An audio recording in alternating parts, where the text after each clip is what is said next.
Welcome back. So as somebody said to me, isn't it telling that Nikki Haley is getting support from the liberal media? Yeah, and somebody else is getting a little bit of liberal support too. Two voting rights groups that are funded by George Soros are supporting a longtime Democrat and his lawsuit to get on the ballot for the U.S. Senate in the state of Indiana. Indiana. He did not qualify for the Republican ballot because of our state's election laws. Well, the Indiana election law requires what? That candidates had to have voted in the party primary they're running for in the last two primaries that they cast a vote in.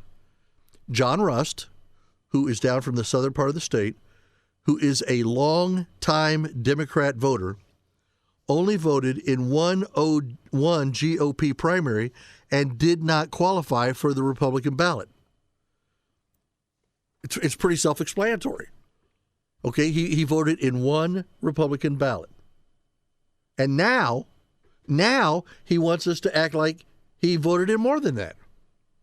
And so the two Soros-funded voting rights groups, Common Cause and the League of Women Voters, you remember that name used to actually mean something, now they're supporting Rust and his lawsuit, and they have filed a motion to appear in Rust's case. The League of Women Voters helped extend the mail-in ballot deadline in Arizona in 2020. They recently sued Florida over its recent integrity laws with regard to their elections.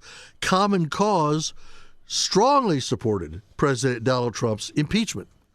So now Common Cause, George Soros and his financing groups, are trying to get Donald Trump kicked off the ballot, but in Indiana, they're trying to get Rust kicked on.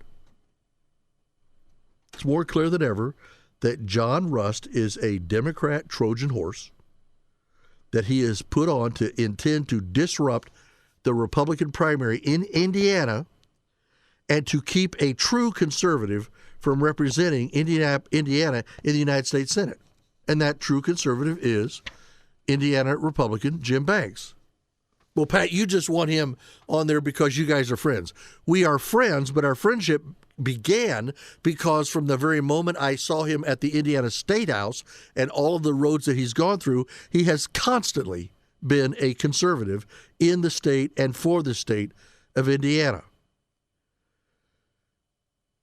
The Daily Caller contacted Rust about the support from the Soros-funded voting rights groups, to which he responded by calling that fake news.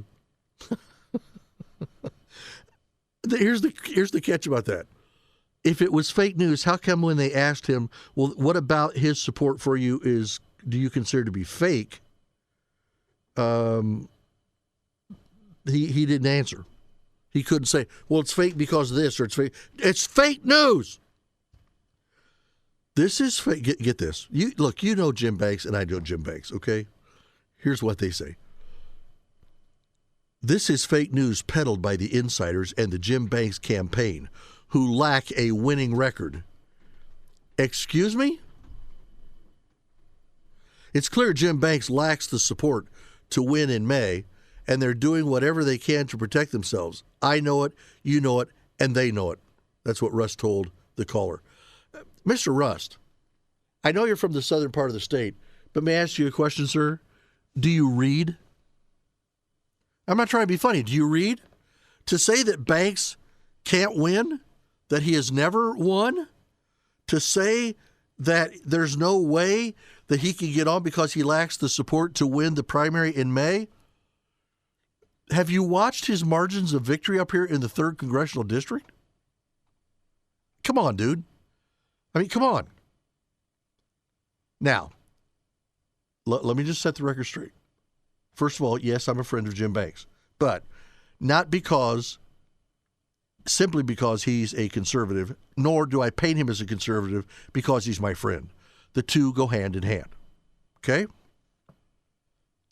John Rust is not a newbie when it comes to legal controversy.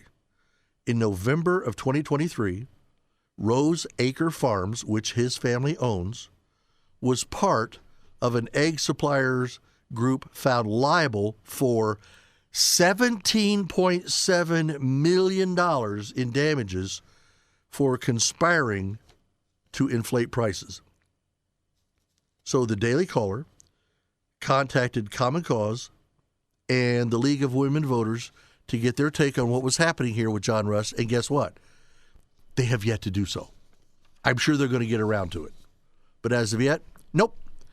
Rust is running as a Republican, competing for Senator Mike Braun's seat, which he intends to give up as he campaigns for the governor's seat. You know, one thing you might want to do, Mr. Rust, is you might want to find out who Mike Braun thinks would be the best fit for his seat. You might want to try that. Rust is fighting an uphill battle, just getting his name on the May primary the ballot. Rust was initially denied ballot access in Jackson County due to an election law that requires a candidate to have voted in that party's last two primaries, which we mentioned earlier. He last voted Republican in 2016.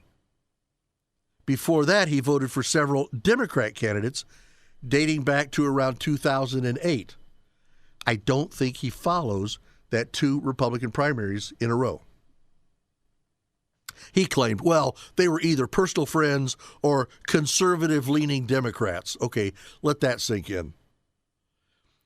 In Indiana, just how strong would you say it is to say that somebody is a conservative-leaning Democrat? Rust stands firm in his claim that he's a Republican. He intends to defeat career politician Jim Banks. Well, I guess maybe because Jim has won some elections, which is kind of interesting because you said he can't win, but because that he's now a career politician, I guess that's better than being an egg producer that's trying to do a $17.5 million take on egg prices, so my family has to pay more just to have breakfast. I can't imagine the Indiana State Supreme Court would remove me from the ballot. Sir, we're not talking about them removing you from the ballot. Listen, not allow you special access to get on the ballot is not the same as taking you off the ballot or not giving you access. If you don't qualify by the Indiana law, then you don't qualify. His answer to that, well, the election law is insane. It's ridiculous, and it's obscure. We've all been living by it. He can't do it, so now it's insane, it's obscure. Whatever. We're going to have this all the way until the fall. Back with more right after the news. Podcasts by Federated Media.